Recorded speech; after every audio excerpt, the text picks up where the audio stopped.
ناظرین، chemical quota scandal کے بارے میں تو آپ سے بات ہو گئی. سیٹھی صاحب نے یہ بھی بتا دیا کہ اس کا لائکلیہڈ کیا ہے، کس طرح کا فیٹ اس کا ہو سکتا ہے. اب سیٹھی صاحب ذرا بات کر لی جائے چیئرمین نیب کے حوالے سے. وہ کہا جاتا ہے جی بڑی وفاداریاں ان کی، اور وہ بڑا ہولا ہاتھ رکھا ہوا ہے انہوں نے کافی لوگوں کے اوپر، اس لیے ان کو ریوارڈ کیا گیا پلاٹ. دو باتیں وہ نکلی نا یہاں. یہ کس نے الزام لگایا؟ میڈیا نے الزام لگایا. ٹھیک ہے، الزام یہ ہے کہ انہوں نے ہولا ہاتھ رکھا ہوا ہے. اس کی کیا ایویڈنس ہے وہ تو آپ کے سامنے ہی ہے. جی ایویڈنس کی ضرورت ہی نہیں، فرق صاف ظاہر ہے. چلیں، ہاتھ ہولا ہے. نمبر دو کہ یہ جو پلاٹ انہوں نے مانگا ہے، ابھی بائی دی وے آپ نے غلط کہا، انہوں نے اپلیکیشن ضرور دی ہے. کچھ لوگوں کا کہنا ہے کہ اس کی مارکیٹ میں انہوں نے جو گورنمنٹ دینا چاہ رہی تھی وہ کوئی 2000 اسکوائر گز کا تھا، انہوں نے 1000 اسکوائر گز کہا کہ نہیں یہ اتنا ہی ٹھیک ہے. ابھی ملا نہیں. تو اس کی کیا ہے بیک گراؤنڈ؟ یہ جو ایلیگیشن ہے کہ انہوں نے جو مانگا ہے اسٹیج پہ اور جو گورنمنٹ نے ان کو دینے کا فیصلہ کیا ہے، اس میں کیا کوئی کوئڈ پرو کو ہے یا نہیں ہے؟ اچھا، چڑیا کو میں نے کہا بھائی ذرا خبر تو لے کے آؤ کہ اس میں کتنے پانی ہے، کتنا وزن ہے الزام میں. کہانی بڑی مزیدار ہے، اس لیے یہ سنانے والی کہانی ہے. کہانی یہ ہے کہ ایڈمرل بخاری نیوی کے چیف تھے 97 میں.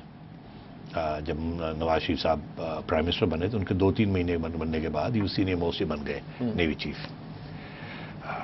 ٹھیک ٹھاک چلتے رہے، اپ رائٹ پرسن. اس کے بعد 99 میں کارگل ہو گیا. کارگل میں مشرف صاحب کے ساتھ نیوی چیف کے کوئی پرابلمز ہو گئے. Navy chief was not on board.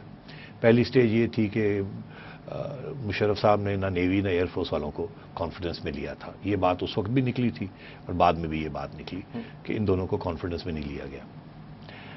بعد میں کچھ ایسی باتیں ہیں جو بات نہیں نکلی، آج نکالنے کا وقت آ گیا ہے. جب نواز شریف صاحب کی اور مشرف صاحب کا جھگڑا ہوا چل رہا تھا تو نواز شریف صاحب نے یہ سوچا کہ مشرف کو chairman joint chief of staff بھی بنا دیتے ہیں تاکہ یہ شک نہ کرے میرے پہ. ایکچولی میاں صاحب فیصلہ کر چکے تھے اس کی چھٹی کرانی ہے، اور ایک ڈیکوائے کے طور پہ فیصلہ کیا کہ اس کو chairman joint chief of staff بھی بنا دیتے ہیں تاکہ یہ کانفیڈنس ہو جائے کہ یار میرے خلاف کوئی کارروائی نہیں کرنی، جو ہو گیا ہو گیا، اب میں آرمی چیف کو چیئرمین بھی بنانا چاہتے ہیں. تو پرویز مشرف صاحب نے بخاری صاحب کے ساتھ ایک میٹنگ کی اور یہ ایکسپلین کرنے کے لیے کہ ٹرم تو نیوی کی ہے کیونکہ روٹیشن کے ساتھ ہی ہوتا تھا chairman joint chief of staff. ایک قسم کی ٹریڈیشن تھی، ایک رول تھا. یہ رول توڑا جا رہا تھا. تو مشرف صاحب چاہتے تھے وہ چیئرمین جوائنٹ چیف سٹاف بھی ہوں. تو مشرف صاحب نے ان کو مل کے کہا کہ آپ مائنڈ تو نہ کریں ایٹسیٹرا. مائنڈ تو کرنا تھا، ریٹائرمنٹ، ان کی ریٹائرمنٹ ہو رہی تھی اکتوبر میں، تو ان کو ہی وانٹڈ ٹو بی چیئرمین. ان کا حق تھا، ایک روٹیشن کے ذریعے حق تھا. تو یہ، اور اس سے پہلے یہ ٹینشن پہلے بھی چل رہی تھی کارگل کے اوپر کہ مشرف نے ان کو کانفیڈنس میں نہیں لیا تھا. انہوں نے اس وقت بھی بیان دیا تھا شارٹلی آفٹر ریٹائرمنٹ کہ ہمیں تو کانفیڈنس میں بھی نہیں لیا تھا یہ جو کرنے گئے تھے. بعد میں ہمیں پتہ چلا جب انڈین ایئر فورس آپریشن میں آئی تو پھر ایئر چیف کو اور نیوی چیف کو کانفیڈنس میں لیا. تو یہ ٹینشن چل رہی تھی. اب ایک بات ہے جو بات آج تک نہیں آئی، جو آج میں ریویل کر ہی دوں، کیونکہ یہ اس کہانی جو ہے نا اس کے پیچھے کیا ہے، کیا آگے ہے، یہ ایڈمرل بخاری شے کیا ہے، بندہ کیا ہے، کس قسم کی انٹیگریٹی ہے اس کی. ہوا یہ کہ مشرف صاحب ان کے پاس آئے.